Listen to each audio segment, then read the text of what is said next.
ಒಂದು ಕನಸು, ಗಂಭೀರ ಅಲೆಗಳು ಬಂಡೆಗಳ ಮೇಲೆ ಬಡಿದಾಡುತ್ತಿವೆ.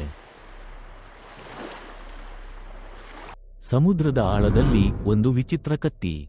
ಅದು ಮಬ್ಬಾಗಿ ಹೊಳೆಯುತ್ತಿದೆ.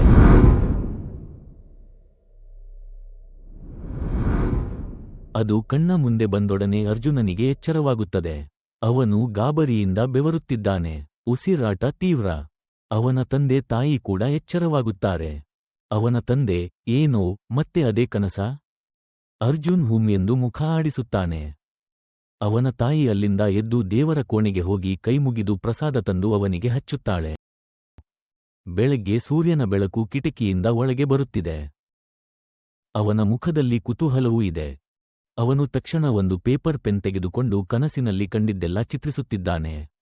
ಎಷ್ಟೇ ಪ್ರಯತ್ನ ಪಟ್ಟರೂ ಆ ಕತ್ತಿಯ ಚಿತ್ರ ಮಾತ್ರ ನೆನಪಿಗೆ ಬರುತ್ತಿಲ್ಲ. ಈ ಹಿಂದೆ ಬಿಡಿಸಿದ ಎಲ್ಲ ಪೇಪರ್ಗಳನ್ನು ಗಮನಿಸುತ್ತಾನೆ, ಆದರೆ ಯಾವುದರಲ್ಲೂ ಕತ್ತಿಯ ಚಿತ್ರ ಸ್ಪಷ್ಟವಾಗಿರುವುದಿಲ್ಲ. ಆದರೆ ಅವನ ಮನಸ್ಸಿನಲ್ಲಿ ಗಾಢವಾಗಿ ಒಂದು ಮಾತು ಉಳಿದಿದೆ. ಅದೇನೆಂದರೆ